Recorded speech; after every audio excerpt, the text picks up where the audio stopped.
উসমান হারুনি রহমাতুল্লাহ আলাইহি হুজুর আমার একটু দূরে দাঁড়িয়ে আছেন, নিজের মুরিদকে পাঠিয়ে দিলেন। তবে মুরিদটা সাধারণ মুরিদ না, তিনি হলেন আজমিরের জমিনে শুয়ে আছেন হযরত খাজা মাইনুদ্দিন চিশতি, যার হাতে এই ভারতের জমিনের লক্ষ লক্ষ বেদিন বেঈমান গুলো, মূর্তি পূজারী গুলো, ঠাকুর পূজারী গুলো কালেমা পড়ে, তিনি কালেমা পড়ে মুসলমান হয়েছিলেন। একটু জোরে বলা যাবে? সেই পীরের কথা বলছি। পরীক্ষা হচ্ছে হলে, কোথা? মদিনা শরীফে রাসূলুল্লাহর মাজারের সামনে। যাও বাবা, এইটাই তোমার পরীক্ষা। তুমি একবার জোরে গিয়ে আসসালাতু ওয়াসসালামু আলাইকা, জোরে বলেন সবাই, আসসালাতু ওয়াসসালামু আলাইকা ইয়া রাসূলুল্লাহ বলো বাবা। যাও, অনেক দূরে দাঁড়িয়ে আছে উসমান হারুনি, দাঁড়িয়ে আছে। মদিনা শরীফে গিয়ে আল্লাহর ওলি হযরত খাজা মাইনুদ্দিন চিশতি রহমাতুল্লাহ আলাইহি হুজুর আমার সালাম দিয়েছেন। সালাম দেওয়ার পরে উসমান হারুনি হুজুর অনেক দূর থেকে লক্ষ্য করছেন, আমার মুরিদের সালাম আমি শুনতে পেলাম, আমার মুরিদের সালামটা আমার রাসূলুল্লাহ কি কবুল করে নিয়েছে। ও ভাইজানেরা, আল্লাহ পাক কান দিয়েছে শোনার জন্য, কিন্তু আসল কান তৈরি করতে পারলাম না। ওই কানটা হলো ইমানি পাহাড়। আল্লাহ রাসূল বলেছেন, একজন ইমানদার বান্দা যখন কবরস্থানের সামনে যায়, কবরস্থানের সামনে গিয়ে সালাম দিলেন, সালামের জবাবটা ওই মুর্দারা কবর থেকে জবাব দিয়ে থাকেন। জোরে বলুন সুবহানাল্লাহ। মুর্দারা সালামের জবাব দেয়। আজকে এই মরিচার কবরস্থানে গিয়ে চলেন দিন সব সালাম দেই ভাই, শুনতে পাবো? আচ্ছা, ওই রূহ জগৎ থেকে, কবর থেকে মুর্দারা সালামের জবাব দেওয়াটা বিশ্বাস করেন তো? রাসূল বলেছেন সালামের জবাব দিতে থাকে। আর কি, শুধু তাই নয়, কবরস্থানের সামনে দিয়ে যদি আস্তে পায়ের শব্দ করা হয়, মুর্দারা এটাও শুনতে পায় এবং বলেন, কে যাচ্ছ, আমার জন্য একটু দোয়া করে যাও, আমার জন্য একটু দোয়া করেন। কত সাহস, কত সাহস! কবরস্থানের সামনে বড় মোবাইল বাজিয়ে যাচ্ছেন আর ডিজি গান দিয়ে যাচ্ছেন। যুবক জিজ্ঞাসা করছে, যুবক গান বাজাস নে কবরস্থান? বলছে শরিয়াত বেশি বুঝে গেছিস, মনে রেখে দিন, ও লানতের মধ্যে পড়বে, লানত। কবরস্থানটা সম্মান করে না, মসজিদটা সম্মান করে না, মসজিদ সম্মান করে না। উসমান হারুনি রহমাতুল্লাহ আলাইহি যখন খাজা বাবা মাইনুদ্দিন চিশতি রহমাতুল্লাহ আলাইহি সালাম দিয়েছেন, উনি মুস্কি মুস্কি হেসে ফেলেছিলেন। জোরে বলুন সুবহানাল্লাহ। হেসে ফেলেছিলেন। প্রশ্ন আছে এখানে, জুতো কেন খুলে ফেললেন? কেন জুতো খুলে ফেলেছেন? হুজুর হাসছেন, আমার কোনো ভুল হয়েছে? আমি খাজা মাইনুদ্দিন চিশতি, আমার কোনো অপরাধ হয়েছে? হুজুর সেরকম যদি অপরাধ হয় আপনি আমাকে একটু বলে দেবেন, আপনি আমার পীর, আপনি আমাকে যেটাই বলবেন আমি সেটাই, আমি শুধরে নেব। আপনি হাসছেন, আমার সালামটা দিয়ে দেয়া আমার কোনো অপরাধ হয়েছে? আল্লাহর ওলি উসমান হারুনি রহমাতুল্লাহ আলাইহি বলেছিলেন, ও বাবা খাজা, হিন্দুস্তানের ওলি, আজকে থেকে তুমি ওলি হয়ে গেছো। আল্লাহ পাক তোমাকে বড় দরজার ওলি করে দিয়েছে। বাবা তোমার পরীক্ষা হয়ে গেছে, আর আমি পরীক্ষা নেব না। বলে হুজুর কি করে বুঝতে পারলেন আমি একজন ওলি হয়েছি? আমাকে আপনি সার্টিফিকেট দেন, আপনি দিয়েছেন, আপনি কি করে বুঝতে পারলেন? বাবা খাজা, এ হিন্দু হিন্দুস্তানের ওলি খাজা বাবা শোনেন, আমি উসমান হারুনি তোমাকে আগিয়ে দিয়ে তুমি মদিনা শরীফে সবুজ গম্বুজে সামনে দাঁড়িয়ে আমার রাসূলুল্লাহর সালাম যখন দিয়েছো, আসসালাতু ওয়াসসালামু আলাইকা ইয়া রাসূলুল্লাহ বলেছো, মদিনার কবরের ভিতর থেকে আওয়াজ আসেন, ওয়া আলাইকুমুস সালাম। বাবা খাজা, আল্লাহ পাক আল্লাহ তাআলা তোমাকে আমার উম্মতি বলে কবুল করেছেন। ও বাবা খাজা, আর তুমি মদিনা শরীফে থেকো না, যাও বাবা যাও। ভারতের জমিনে মুসলমানদের অবস্থা বড় খারাপ, মুসলমানদের অবস্থা বড় শোচনীয়। বাবা যাও, ইমানের পাওয়ারটা নিভে যাওয়া মতো অবস্থা আছে। আল্লাহর ওলি খাজা মাহিনুদ্দিন চিশতি রাহমাতুল্লাহ আলাইহি হুজুর বলতে লেগেছেন, দিনের নবী গো, আমি আপনার খবর শুনতে পেলাম আপনি আমাকে ভারতের জমিনে যাওয়ার অনুমতি দিয়েছ। মদিনা শরীফ থেকে ভারতের জমিনটা অনেক বড্ড জুড়ে আছে, তবে ভারতের অলিগলি রাস্তা, এই রোডটা আমি খাজা বাবা চিনি না, আমি কি করে যাব? আল্লাহর নবী স্বপ্ন যোগে বলেছিলেন, ও আল্লাহর ওলি খাজা বাবা শুনে রেখে দাও, যাও বাবা, বিসমিল্লাহি তাওয়াক্কালতু আলাল্লাহ, লা হাওলা ওয়ালা কুওয়াতা ইল্লা বিল্লাহিল আলিয়্যিল আযীম। তুমি এই দোয়াটা পড়ে নিয়ে শুরু করো, এক কদম এক কদম, এক কদম এক কদম করে আল্লাহর ওলি হাঁটে। মরণের ভয় করে জানি না, মরণ হতে পারে, বাঘের মুখে নিতে পারে, শত্রু আমাকে গ্রাস করে নিতে পারে। আল্লাহর ওলি কালেমা শরীফটা হাতে তাসবিহ নিয়ে পড়তে পড়তে মদিনার জমিন থেকে ভারতের জমিনে আসলেন। তবে ভারতের জমিনে কোন জায়গায় আল্লাহ পাক দাঁড় করালেন, কিভাবে এসেছিলেন শোনেন। সেই যুগে কোনো গাড়ির ব্যবস্থা ছিল না, এইভাবে প্লেনের ব্যবস্থা ছিল না। আল্লাহর ওলি খাজা বাবা মাইনুদ্দিন চিশতি রাহমাতুল্লাহ আলাইহি একটা অজানা জায়গায় গিয়ে চক্ষুটা বন্ধ করলেন। চক্ষু বন্ধ করে আবার চক্ষুটা খুলে ফেললেন।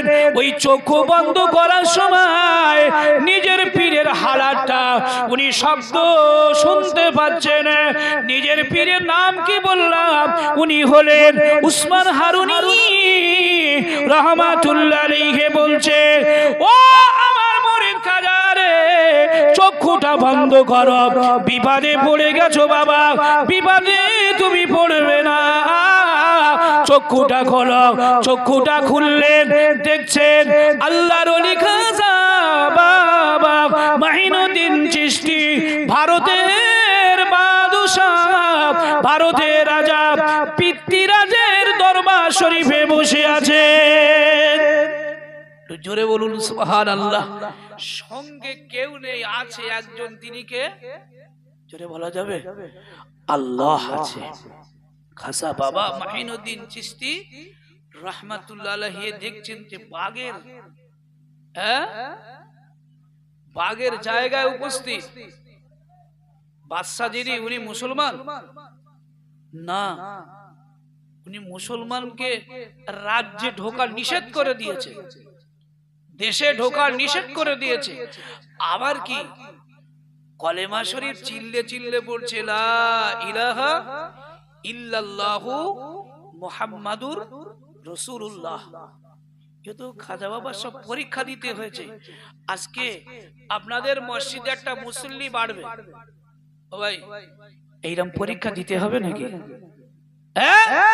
নবীকে পেতে গিয়ে সাহাবারা যে পরীক্ষার সম্মুখীন হয়েছে, গর্দান দিতে হয়েছে, শরীরে রক্ত দিতে হয়েছে। আজকে একজন নামাজি যদি বাড়ে, তবে এরকম পরীক্ষা দিতে হবে না? না, নফস আজকে জিহাদ, জিহাদ ফি সাবিলিল্লাহ, জিহাদ করা হলো শরীয়তের ফরজ। কিন্তু এখন জিহাদ আছে? বদরের মাঠে যুদ্ধ করে যেতে হয় নাকি? ওহদে যেতে হয়, খন্দকে কারবালা যেতে হয় না। এখন যুদ্ধ হলো নফসের ভিতরে। আমি পদের প্রথমেই বলেছি, মানুষ গুনাহ করলে সব জড়ো হবে কোথায় জানেন? ওই হৃদয় বা কলবে গিয়ে সব জমা হয়। হৃদয় বা কলবে গিয়ে সব জমা হবে, হয়ে স্পট পড়ে যায়, কালো হয়ে যায়, নোংরা হয়ে যায়। ওই মানুষটা তখন শরিয়াতের সব উল্টো পাল্টা কাজ করে ফেলে। এ সামনে করবে, এ বলবে আমি এইটাই আমার জন্য ভালো। কুরআন বলছে কাল্লা বাল রানা আলা কুলুবিহিম মা কানু ইয়াকসিবুন, গন্ডি সীমানা ছেড়ে গেছে। খতামাল্লাহু আলা কুলুবিহিম, ও শুনি আর শুনবে না। কোরআনের কথা যদি মাস কি মাস শোনেন, ও বলবে ভুতুড়ে গল্প বলছে। ভাই ঠিক বলছি না ভুল বলছি?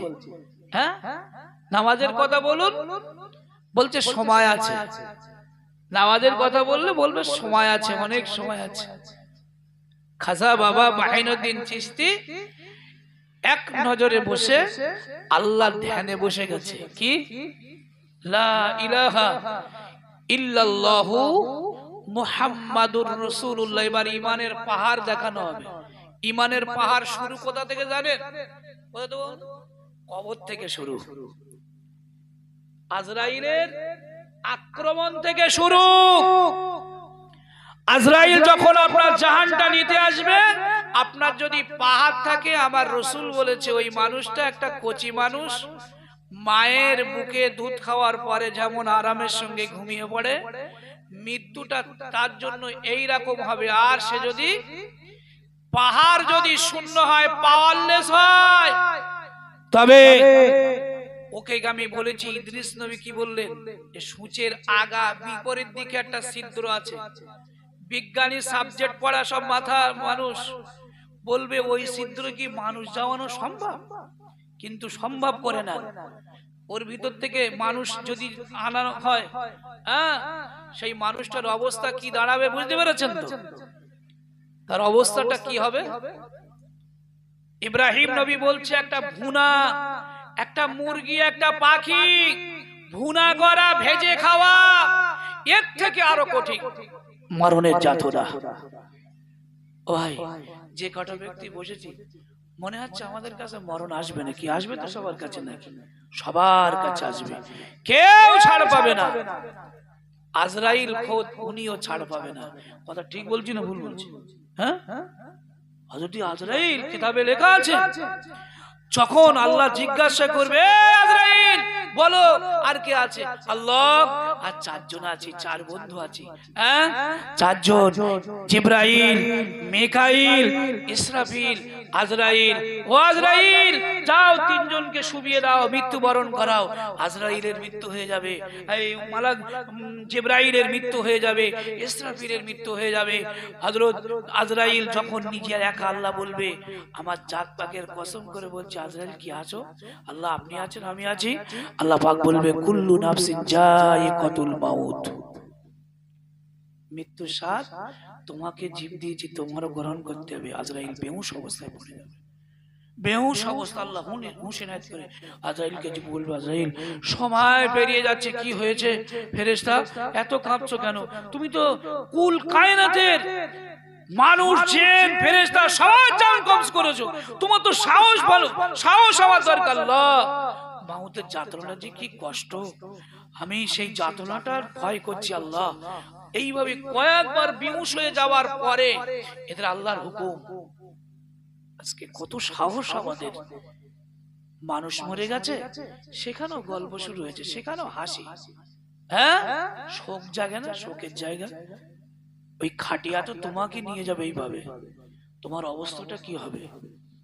একটা কোদালির মূল্য আছে, এটা কাঠারি যেটা দা, ওর মূল্য আছে, তোমার কোনো মূল্য নাই। তুমি কার মূল্য দেখাচ্ছ? কোটি টাকার সম্পদ তোমার জায়গায় পড়ে থাকবে। হ্যাঁ, তোমার স্ত্রী 3 দিন কাঁদবে, 4 দিন পরে ইমাম সাহেবকে উনি নিজে ডেকে আনবে।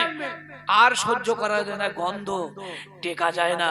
করোনা ভাইরাসের সময় দেখেননি, স্বামীর করোনা হয়েছে, স্ত্রী হুন্না লিবাসুল লাকুম ওয়া আনতুম লিবাসুল লাহুন্না, স্বামীর পোশাক, স্ত্রী দরজার সামনে যায় না।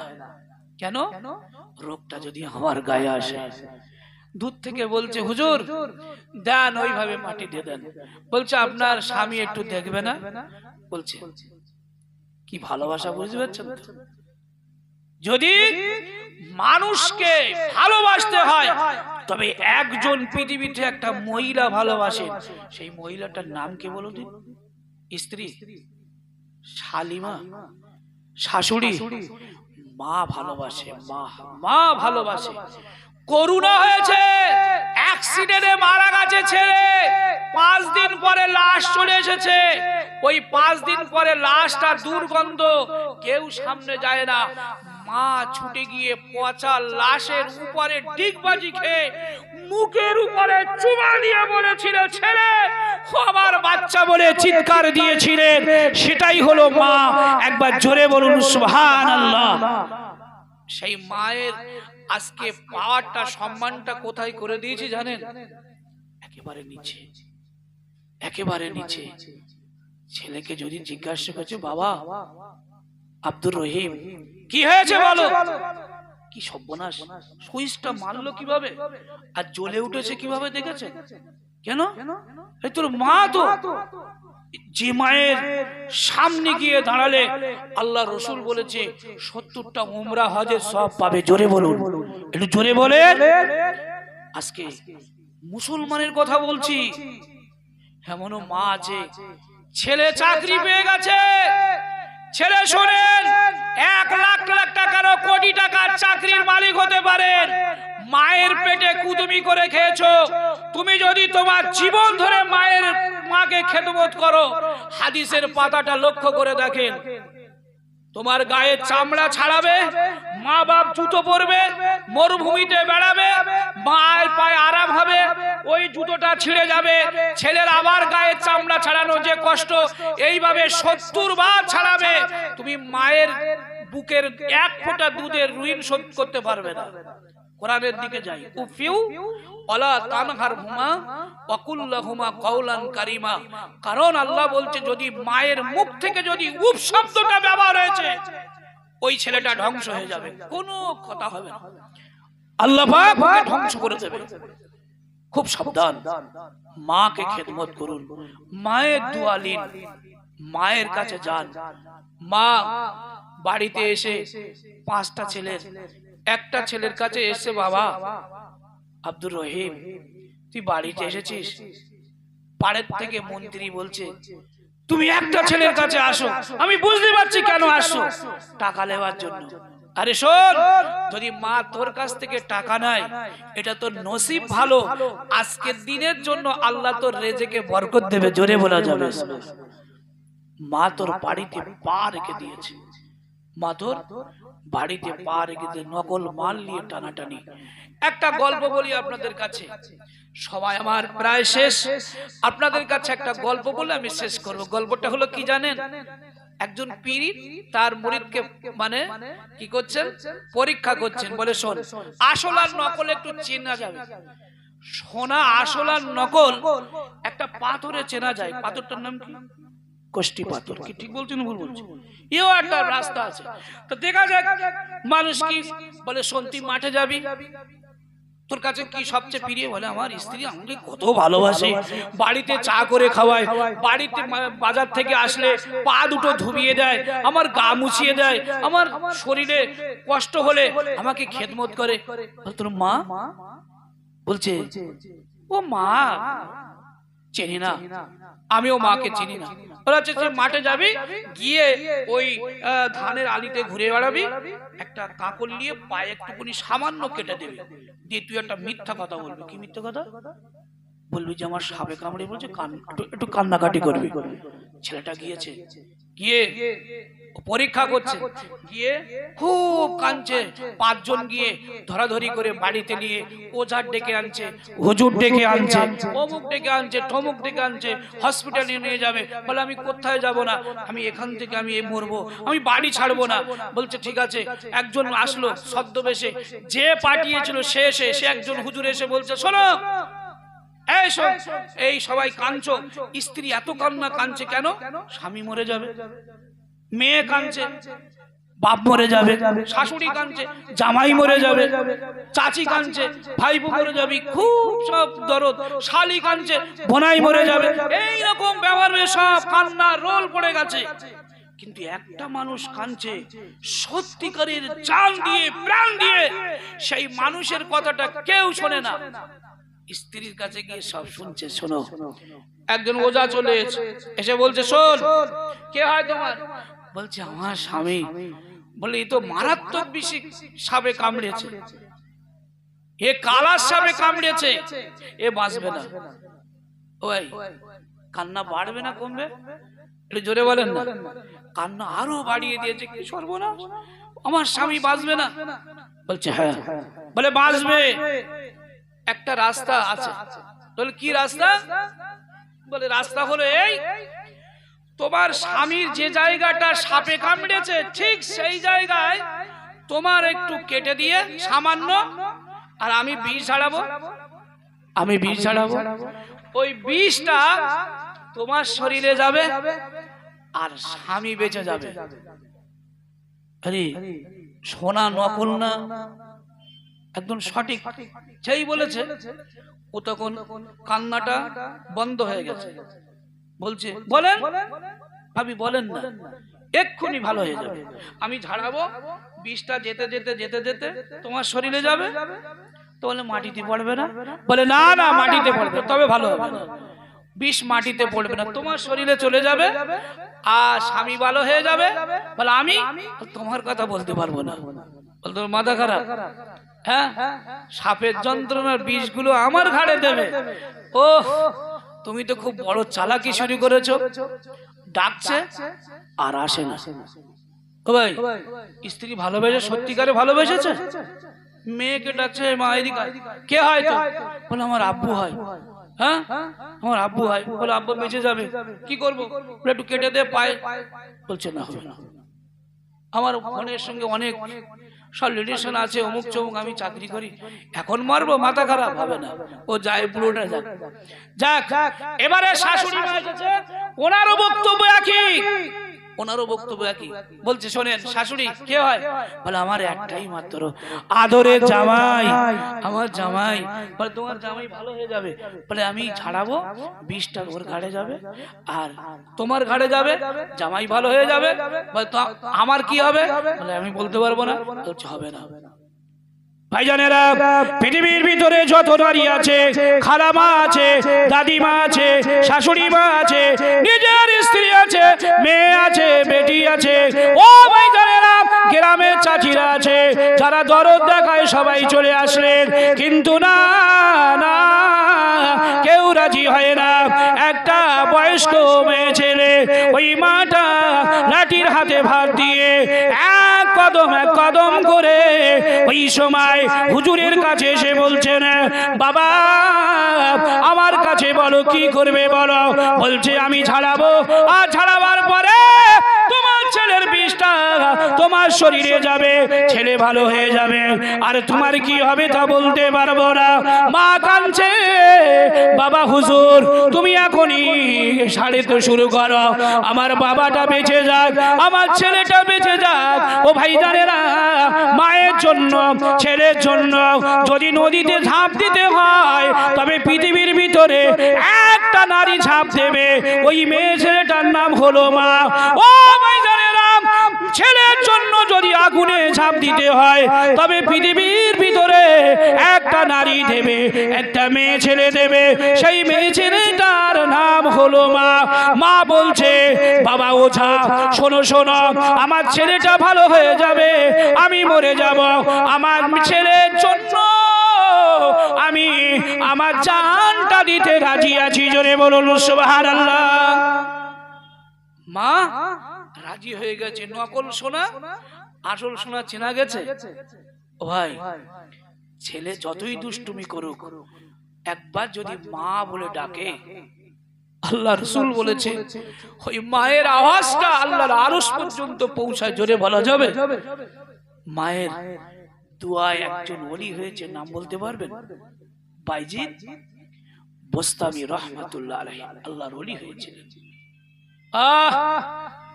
ঠান্ডার সময় একটু দরুদ শরীফ আল্লাহুম্মা